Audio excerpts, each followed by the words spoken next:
오늘 부활절에 우리에게 주시는 말씀 크게 받는 마음으로 함께 자리에서 일어서시겠습니다. 빌립보서 3장 10절 11절 우리 공동체에 주시는 말씀, 오늘 주시는 말씀으로 크게 받들어 읽도록 하겠습니다. 한 목소리로 읽겠습니다. 시작. 내가 그리스도와 그의 부활의 권능과 그 고난의 참여함을 알려요 그의 죽으심을 본받아 어찌하든지 죽은 자 가운데서 부활에 이르려 하노니. 아멘. 자리에 앉으시겠습니다. 부활절 인사 서로 하겠습니다. 해피 이스터. 네. 부활절에 주로 계란을 이렇게 이제 이렇게 하는데 아마 2부 순서로 또 이렇게 준비가 되어 있는 것 같습니다. 계란 조금 이따 받을 거니까 계란 서로 주고받는다는 마음으로 한 번 더 인사하겠습니다. 해피 이스터. 네. 오늘은 이 부활절에 죽음보다 강한 것이라는 제목으로 하나님 말씀을 나누려고 합니다. 세상에서 가장 강한 것, 가장 힘센 것이 무엇이냐고 물으면 쉽게 떠올릴 수 있는 것은 돈입니다. 돈은 정말 강하고 힘이 셉니다. 또 권력도 정말 강하고 힘이 셉니다. 요즘 같은 시절 트럼프가 하는 짓을 보면 와, 이거 힘 있으면 진짜 온갖 일을 다 해도 되는구나. 그거 우리가 뼈저리게 느낍니다. 또 여러분들 젊은 청년들은 그렇게 잘 못 느끼겠지만 저도 이제 이렇게 나이를 많이 먹어가다 보니까 세상에서 제일 힘센 것, 제일 강한 것은 젊음이다 이런 생각도 있긴 있습니다. 참 되게 여러분들의 모습을 보고 부럽다 이런 생각도 하게 됩니다. 하지만 조금만 더 깊이 생각해 보면 여러분, 세상에서 가장 강하고 힘 있는 것은 돈도 아니고 권력도 아니고 젊음도 아닙니다. 그것은 죽음입니다. 왜냐하고 하면요, 이 죽음은 부자도 피할 수 없고 독재자도 비껴갈 수 없고 나이도 상관이 없는 것이기 때문에 그렇습니다. 죽음은 진짜 무자비합니다. 어떤 사람이 있는데 그 사람은 정말 너무 좋은 사람이고 또 너무 유능한 사람이고 정말 없어서는 안 될 사람입니다. 그 사람을 뭐 가족뿐 아니라 뭐 직장뿐 아니라 어쩌면 사회 전체가 그 사람 너무 사랑하는 사람이 있다고 치십시다. 그렇다 하더라도 그가 진단을 받았는데 시한부 선고를 받고 죽는다고 하면요, 그 부분은 모든 사람이 아쉬워하고 안타까워해도, 아니 전 국민이 이래서는 안 된다고 서명운동을 해도 소용없습니다. 무자비하게 죽으면 그냥 그 사람도 불러갑니다. 이 때문에 사람이 시한부 선고를 받게 되면요, 제 아무리 자존심 강하고 제 아무리 교양 있는 사람도 딱할 만큼 약해지고 누군가 위로의 말을 건넬라 치면 금방 눈물을 글썽이게 되는 것이 죽음입니다. 그런데 성경은 죽음이 어떠다가 이렇게까지 큰 힘을 가지게 되었고 어쩌다가 이렇게 무서운 존재가 되었는지 이유도 알려주고 있습니다. 고린도전서 15장 56절은 그 이유를 보여주는 것인데요, 같이 한번 읽도록 하겠습니다. 시작. 사망이 쏘는 것은 죄요 죄의 권능은 율법이라. 이게 무슨 말이냐고 하면요, 사망을 화살에 비유한 것인데요, 여러분 화살 맞는다고 다 죽진 않습니다. 화살 끝에 고무 달려 있으면 안 죽습니다. 화살 끝에 화살 촉이 날카롭고 혹은 또 확실히 죽이려고 하면 그 촉에 독을 발라놨으면 탁 찔렸을 때 죽겠죠. 죽음이 왜 두려우냐고 하면 죽음이라는 화살에 쏘는 것, 화살촉, 스팅거, 화살촉이 죄이기 때문이다라고 이야기하는 것입니다. 여러분, 죽음은 자연스러운 현상이 아니라 가장 비자연스러운 죄의 결과이기 때문에 무섭고 두려운 것입니다. 그리고 그 죽음이 힘이 있는 이유는요, 여기 죄의 권능은, 힘은 율법이라 그랬는데 이게 무슨 말이냐고 하면요, 율법을 모를 때는 내가 죄인인 줄 모를 수 있습니다. 근데 율법을 알고 나면 의인은 없나니 하나도 없다는 말 앞에 할 말이 없습니다.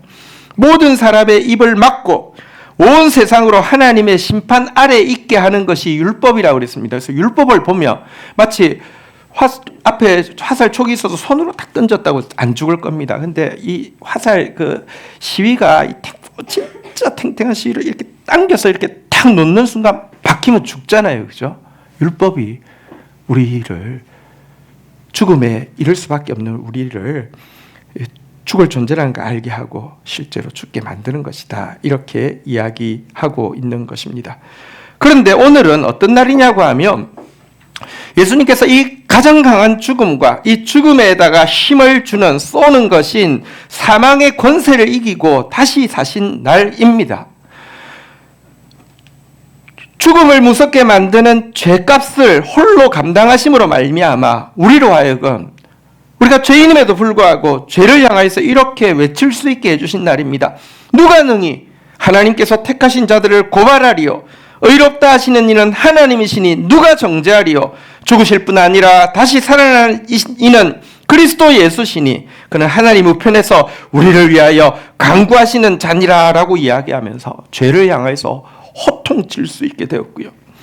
죽음을 완전히 무장해제시키신 예수님으로 말미암아 우리는 사망아 너의 승리가 어디 있느냐, 사망아 너의 쏘는 것이 어디 있느냐고 조롱하면서 우리 주 예수 그리스도로 말미암아 우리에게 승리를 주시는 하나님께 감사하노라라고도 선포할 수 있게 해주신 날입니다.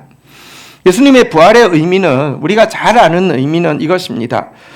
죄 문제를 예수님으로 말미암아 용서받은 우리도 언젠가 죽긴 죽겠지만 죽음으로 끝나는 것이 아니라 장차 예수님이 재림하실 때 하나님 나라가 완성되어질 때 우리도 영광스러운 몸으로 다시 부활할 것을 믿습니다. 이런 희망을 주는 것이 예수님의 부활 사건입니다. 그리고 이 희망은 굉장히 강력한 것입니다. 저는 무수한 임종 예배를 인도했습니다. 무수한 장례 예배를 인도했습니다. 이때 정말 믿음의 사람과 가끔 이제 믿지 않는 분들도 어떤 친척이기 때문에 이렇게 부득이하게 장례를 집례해야 될 때가 있는데요. 큰 차이가 있습니다. 믿음의 사람들은요, 임종의 순간에도 평안하게 찬송 부르면서 죽음을 맞이할 수 있고 시신을 봐도요 되게 평화로운데요, 그렇지 않은 분들의 모습은 되게 어둡고 두려움에 있는 것을 보게 됩니다. 부활이 장래에 소망을 준다는 거, 이거 중요한 의미이긴 합니다. 하지만 이것만이 부활의 의미는 아닙니다. 이것보다 훨씬 더 중요한 의미가 있습니다. 예수님의 부활은 이 세상에서 가장 강력한 죽음보다 더 강력한 생명력이 예수 안에 있었음을 보여주는 사건입니다. 그래서 우리도 예수 안에 있던 그 생명력으로 산다면 살아있는 매 순간순간 다가오는 죽음을 무력화시키고 승리할 수 있다는 것을 보여주는 사건이 예수님의 부활 사건입니다. 이것은 오늘 지금과 관련 있는 믿음입니다. 그리고 그 생명력이 무엇이냐고 하면 바로 예수님은 하나님의 뜻대로 사신 삶을 살았는데요. 바로 하나님의 뜻대로 사신 삶이 사망을 이기는 생명력이었다는 것입니다. 하나님의 뜻대로 사신 예수님의 삶, 예수님의 생명력, 이 무엇인지를 설명할 수 있는 것은 세 가지인데요. 한번 따라하겠습니다. 겸손의 삶, 믿음의 삶, 순종의 삶. 이것이 예수님이 이 세상을 살아간 키워드입니다. 이 세 가지 삶, 이 세 가지 삶이 사실은 그로 하여금 죽음을 이기게 한 생명력이었는데요. 이 세 가지 삶은 사실 인류에게 처음 죽음이 들어오게 한 선악과를 먹은 아담과 하와의 삶과 정확하게 반대되는 것이기도 합니다. 여러분, 아담에게 하와에게 뱀이 이야기했습니다. 선악과를 먹으면 하나님하고 똑같이 될 거야 라는 말을 듣자 갑자기 기가 번쩍 뛰었습니다. 무엇입니까? 교만입니다. 하나님하고 똑같이 된다고? 예수님에게 있었던 겸손의 삶과 정반대이죠. 또 뱀이 이야기합니다. 그런데 왜 하나님이 선악과 못 먹게 한지 알아? 너가 저 선악과 먹으면 하나님하고 똑같이 될 게 시기심 나서 못 먹게 한 거야. 그게 싫어서 못 먹게 한 거야 라고 설명하자 그때까지 하나님을 보던 눈과 달리 의심하는 눈으로 하나님을 보기 시작했습니다. 하나님, 지금까지 했던 말이 다 나를 이용하기 위해서 내가 잘 되는 것이 싫어서 한 말이었구나. 의심하는 눈을 가지게 되었습니다. 이것이 바로 예수님의 삶인 믿음의 삶과 정반대되는 것이었죠. 그리고 결국 하나님은 선악과를 먹는 날에 정령 죽으리라고 준엄하게 명령했음에도 불구하고 자기 판단대로 당돌하게 선악과를 먹었습니다. 이게 바로 예수님의 순종의 삶과 정반대되는 불순종의 삶입니다. 선악과를 먹는 순간에 목이 꽉 막혀서 죽은 것은 아닙니다. 하지만 선악과를 먹는 순간 아담과 하와는 하나님으로부터 단절되어짐으로 말미암아 영적인 죽음이 찾아오게 되었고요. 영적인 죽음이 찾아오고 나서는요, 여러분, 꽃꽂이한 꽃은 아름다워도 사실은 이미 죽어 있는 것이기 때문에 조금 지나면 시들고 죽고 쓰레기통에 가잖아요. 그들에게 육신적인 죽음도 찾아왔습니다. 또 생각해보면 선악과를 먹은 이 아담과 하와에게 찾아온 첫 죽음이 무엇입니까? 선악과란 무엇이 선이고 무엇이 악인지 하나님의 기준이 아니라 자기 기준 가지고 판단하고 시시비비를 가리는 것인데요. 인류에 임한 첫 죽음은 가인이 아벨을 쳐 죽인 것이죠. 선악과로 판단하고 자기 기준 가지고 저놈이 있기 때문에 내가 이렇게 피해를 본다고 생각하고 죽인 것이지 않습니까? 선악과는 지금도 죽음을 일으키고요. 영적인 죽음과 실질 죽음을 가져오는 것입니다. 그리고 이 선악과를 먹은 아담과 하와의 삶 속에 있던 이 교만한 삶, 불신앙의 삶, 불순종의 삶은 원죄가 되어서 지금도 모든 인류에게 유전되어지고 있고요. 우리 안에 있는 이 교만, 이 불신, 이 불순종이 지금도 우리로 하여금 하나님과의 관계를 단절시키고 사람들을 내 기준으로 시시비비를 가리고 미움으로 죽이고 판단으로 죽이고 자기 스스로를 또 해서 죽이고 하다가 결국은 우리로 하여금 죽음을 맞이하게 하고 있는 것입니다. 그러나 여기 나오는 대로 예수님은 이 세상을 살 때 정반대의 방식, 겸손, 믿음, 순종의 삶을 사셨습니다. 먼저 겸손의 삶을 조금 더 클로즈업해서 보도록 하겠습니다. 예수님은 모두 교만하게 사는 세상 속에서 참된 겸손으로 사셨습니다. 사단은 내가 하나님의 보좌와 비길이라고 하면서 자기를 높이는 존재였는데요. 사단의 영향을 받은 모든 세상 사람들은 스스로 면류관을 쓰고 스스로 보좌에 앉아서 아무리 작은 영역이라도 자기 왕국을 만들고 나서는 어떤 값을 치르더라도 모든 것에 대해 조종하고 통제하는 권력을 자기가 지려고 합니다. 이게 교만입니다. 하지만 예수님은요, 하나님이십니다. 전능한 힘을 가진 분이십니다. 우주의 주인이십니다. 그런데 이 작은 지구, 이 초라한 인간 속에 들어오신 예수님이요, 생애 거의 대부분인 30년을 작은 시골에서 작은 수공업에 묵묵히 종사하며 사셨습니다. 사역을 시작하고 나서도 그는 사람들 중에서 배우지 못한 제자들을 불러서 가난하고 이름 없는 사람들에게 하나님의 사랑을 전하시면서 사셨고요.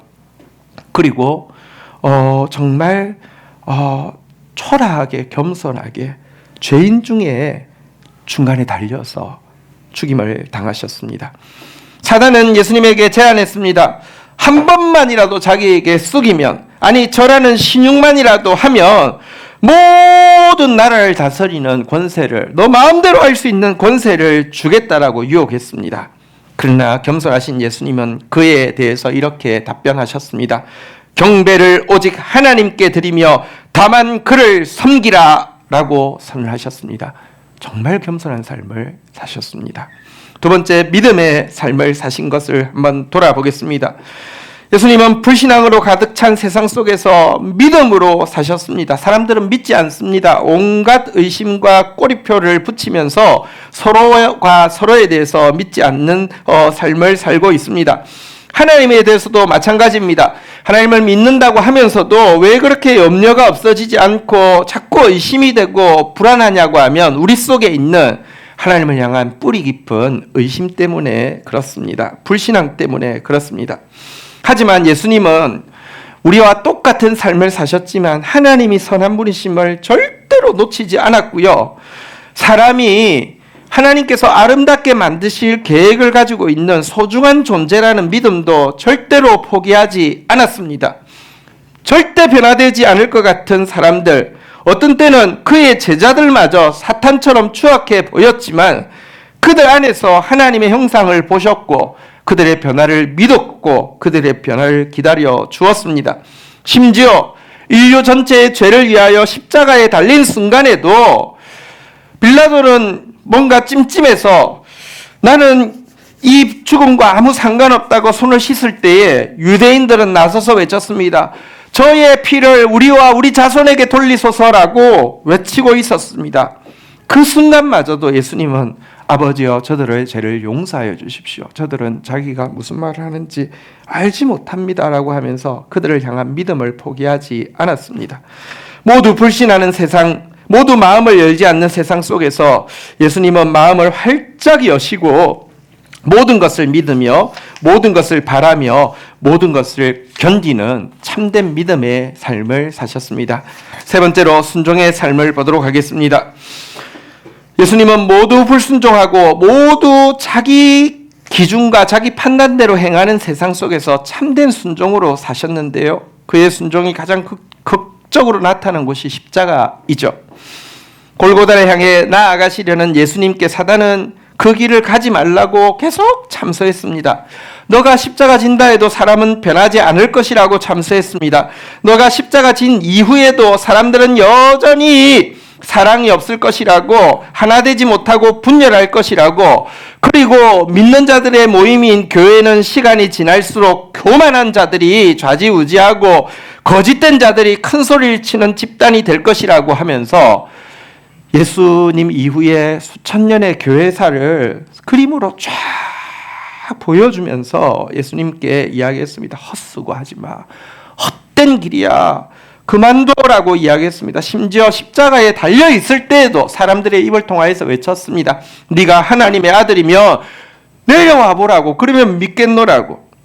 하지만 이 견딜 수 없는 사탄의 참소를 예수께서 어떻게 이겨내셨느냐고 하면 딱 하나였습니다. 하나님의 말씀에 100% 순종하는 마음이었습니다. 예수님도 나의 아버지 어찌하여 나를 버리셨나이까라고 외칠 수밖에 없는 정말 모든 것이 실패로 보이는 삶 속에서도 나의 원대로 마옵시고 아버지의 원대로 하옵소서라고 고백하면서 죽기까지 아버지의 뜻에 순종하셨습니다. 사실 예수님이 지금까지 보여준 세 가지 삶을 다시 한번 보았는데요. 한번 다시 따라하겠습니다. 겸손의 삶, 믿음의 삶, 순종의 삶. 이 세 가지 삶의 모습은요, 원래 하나님께서 인간을 창조하실 때 어떻게 살아야 할지를 규정하신 삶의 모습입니다. 왜냐고 하면 이렇게 사는 것이 진짜 사랑의 삶이거든요.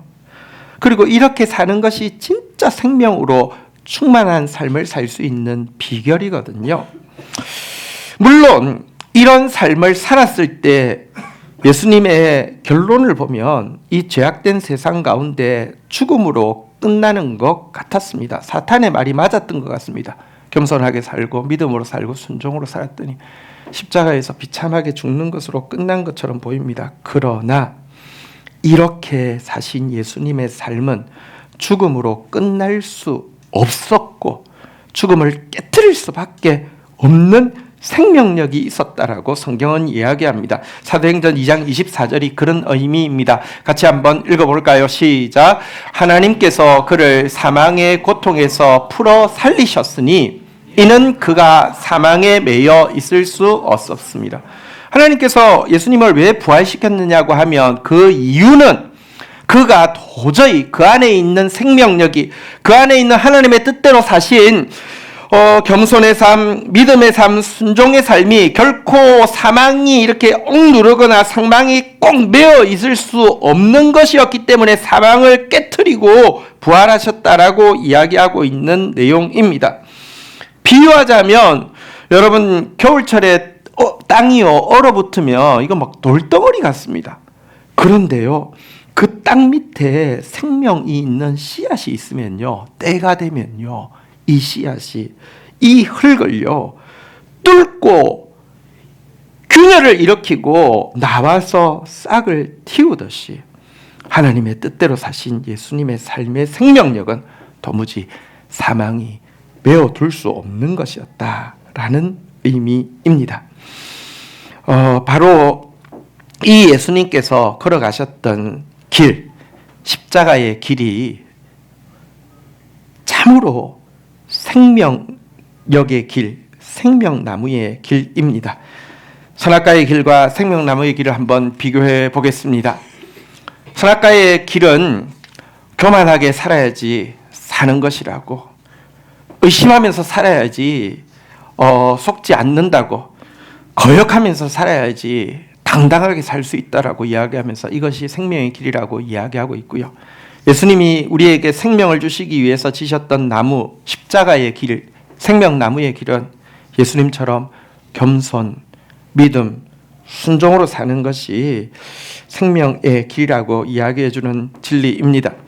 선악과의 길은 사는 것처럼 보이지만 실제로는 죽는 길이라고 하면, 생명나무는 죽는 것처럼 보이지만 실제로는 정말로 사는 길이 생명나무의 길입니다. 말씀을 맺겠습니다. 오늘 바울이 빌립보 성도들에게 했던 자기의 결심이 어떤 의미일까요? 빌립보서 3장 10절 11절 다시 한번 보면요, 내가 그리스도와 그 부활의 권능과 그 고난의 참여함을 알려하여 그의 죽으심을 본받아 11절 어찌하든지 죽은 자 가운데서 부활에 이르려 하노니. 이게 무슨 말일까요? 10절부터 다시 보면 나는 예수님의 부활의 권능을 믿습니다. 그래서 그 부활의 권능을 경험하고 싶어서 그의 고난에 참여함과 그의 죽으심을 본받아 내가 죽고 싶습니다. 그러면 어떻게 하든지 죽은 자 가운데서 부활에 이르겠죠 라고 이야기하고 있는 말이, 만약에 훗날 정말 마지막 때의 부활에 대한 이야기라고 하면 이런 말이 되죠. 나는 부활을 믿기 때문에 이 세상 너무 힘드니까 나 빨리 순교할래. 빨리 순교하고 말래. 이런 뜻밖에 되지 않을 것입니다. 바울이 지금 이야기하고 있는 것이, 나 힘든 이 세상, 이 제약된 이 세상, 나는 부활을 믿는 사람으로서 순교가 겁나지 않으니 빨리 죽을래, 이 말일까요? 그 말이 아닙니다. 이 말의 의미는 무엇입니까? 내 삶 가운데 겸손과 교만이 대립할 때, 믿음과 의심이 대립할 때, 순종과 거역이 대립할 때 선악과의 길이 아니라 생명나무의 길을 선택함으로 말미암아, 그걸 선택하며 고난에 참여하겠지요. 진짜 죽는 것처럼 힘들겠지요. 하지만 그 삶으로 말미암아 죽은 자를 부활하게 하는 그 권능과 어떻게 하든지 죽은 자 가운데서 부활하는 그 생명력을 오늘도 체험하겠다라는 선언인 것입니다. 이 바울의 결단이 오늘 부활절을 맞이하는 저와 여러분들에게 있어야 합니다. 사단은 우리가 이 고백할까 봐서 무서워합니다. 그리고 사전에 이 고백하지 못하게 하기 위해서 지금도 뱀처럼 찾아와서 거짓말로 속삭입니다. 야, 너 자꾸 그렇게 겸손하게 살면 모두에게 무시당할 거야. 야, 너 믿고 살면 속는다니까. 야, 너 순종하고 살면 너 주장이 없어지면 무슨 낙으로 살려고 그래. 야, 너 저번에 겸손하더라. 너 믿더라. 순종하더라. 너 그렇게 살면 뒤처져. 너 그렇게 살면 잊혀질 거야. 너 그렇게 살면 죽을 거야 라고 겁을 주고 이 길을 선택하지 못하게 합니다. 여러분, 근데 삶의 지혜가 두 가지인데요. 동의어입니다. 하나님 말씀하는 대로 살면 잘 사는 길인데요.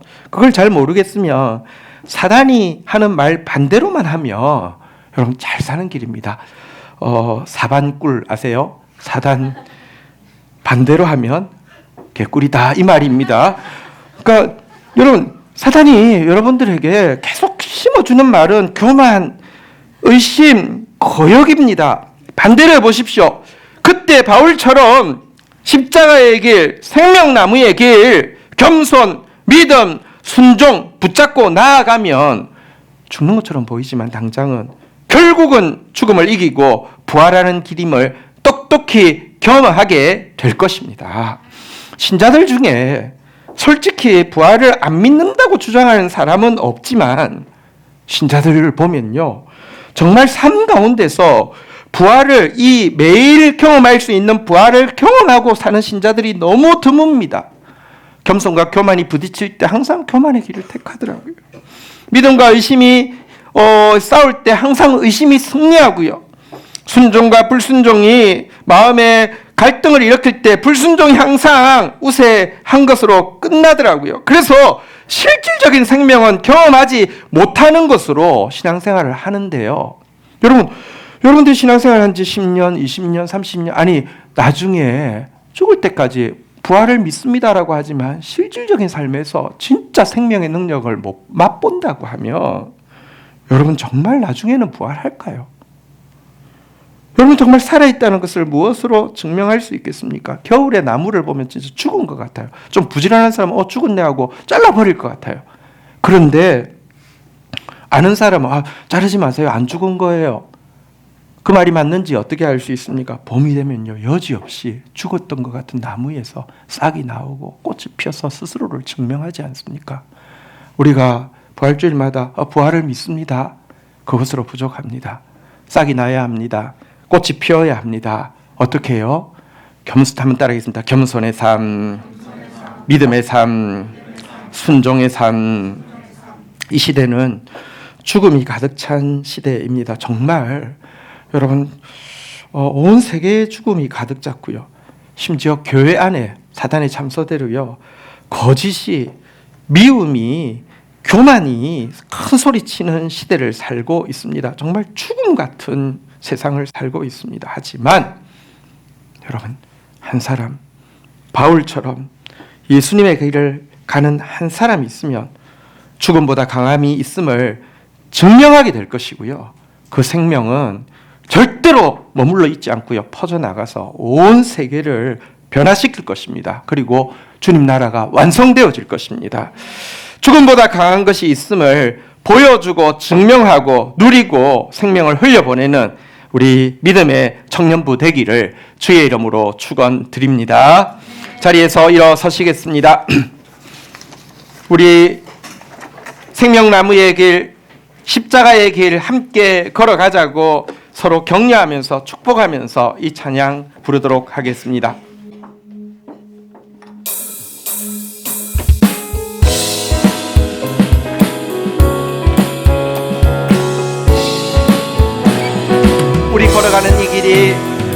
우리 걸어가는 이 길이 결코 처음 밟는 길은 아니야.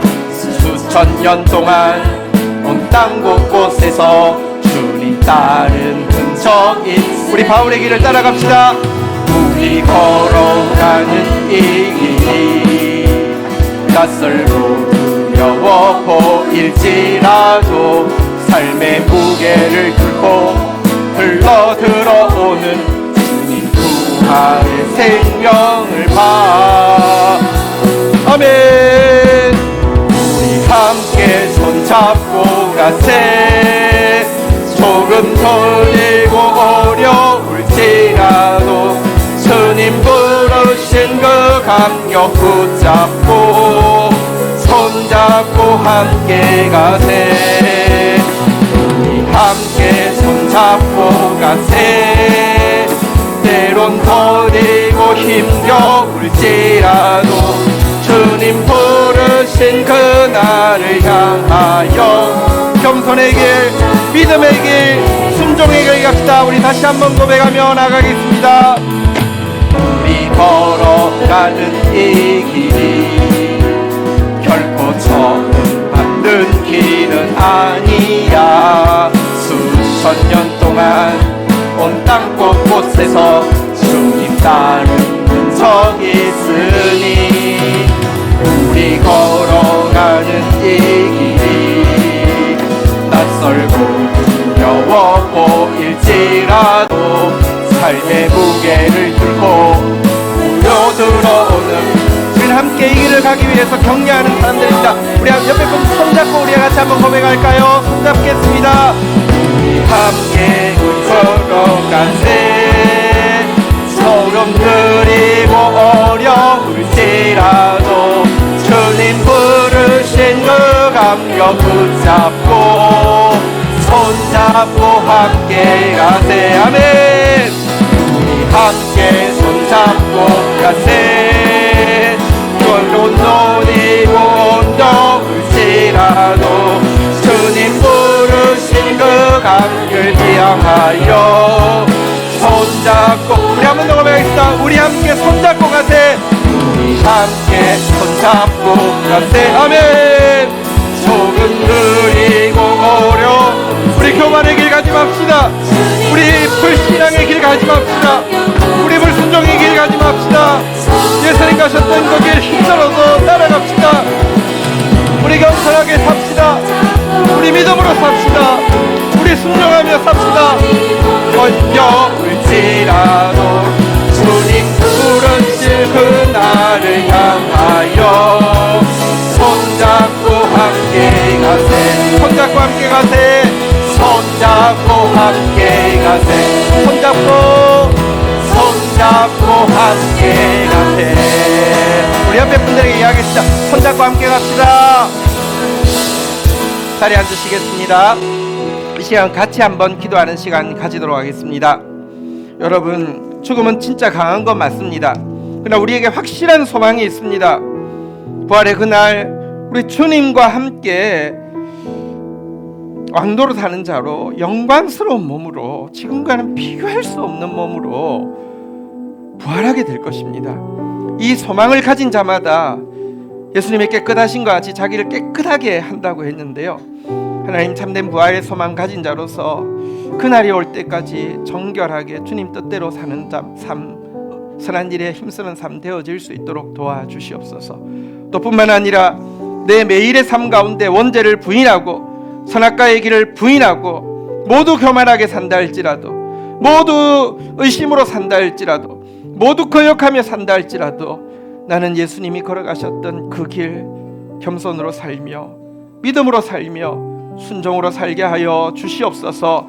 바울이 도전했던 그 삶, 그 부활의 권능과 그 고난의 참여함을 알려하여 그의 죽으심을 본받아 어찌하든지 죽은 자 가운데서 부활에 이르려 하노니 매일의 삶 가운데서 죽고 부활하는 십자가의 길, 생명나무의 길을 걸어가는 사람 되어지게 하여 주시옵소서. 혼자는 감당 안 되지만 우리 청년부가 서로 철을 날카롭게 하듯이 함께 손잡고 걸어가자고 이 길을 격려하며 나아가는 믿음의 공동체 되어져서 함께 승리하게 하여 주시옵소서. 우리 다 함께 주의 이름 고백하며 기도하는 시간 가지도록 하겠습니다. 하나님 아버지, 감사합니다. 소망이 없던 우리, 또 가치가 없어진 우리에게 주님 그 겸손함으로 우리와 같은 모습을 입으시고 그 믿음으로 끝까지 우리의 완성되어진 모습을 놓지 않으셨으며 그 순종으로 희망이 안 보이는 우리를 위하여서 하나님의 뜻에 순종해 주심으로 말미암아 우리 가운데 새 생명을 허락하여 주셨습니다. 모든 것이 주님의 은혜임을 고백합니다. 특별히 이번 부활주일은 우리 사랑하는 청년들 같이 교회에서 지내면서 서로 막 격려하면서 아침을 깨우면서 기도하고 또 맞이할 수 있도록 은혜를 베풀어 주신 것을 인하여서 감사합니다. 이 시간 예수 생명이 이 귀한 청년들 가운데 충만하게 임하게 하여 주시옵소서. 모두 지옥에 굴복하고 모두 죄에 굴복하고 모두 죽음에 굴복하는 것처럼 보이는 세상이지만 생명이 여기 있노라고 보여줄 수 있는 하나님의 군대로 우리 믿음의 청년들 세워질 수 있도록 인도하여 주시기를 간절히 간구하고 소원합니다. 그리고 이들의 삶을 통하여서 하나님 영광 받아주시기를 간절히 간구하고 소원합니다. 생명이 꽃 피어나고 많은 사람들이 이들을 통하여서 살아날 수 있도록 복에 복을 더하여 주시옵소서. 우리의 소중한 물질을 또 하나님 앞에 올려드립니다. 흠양하여 주시고 하나님 나라 위에서 소중히 사용되어지게 하여 주시며 이들의 삶이 하나님의 손에 들린 오병이어와 같이 많은 축복의 통로로 사용되어질 수 있도록 은혜를 더하여 주시옵소서. 감사합니다. 예수 그리스도의 이름으로 기도 올립니다. 아멘.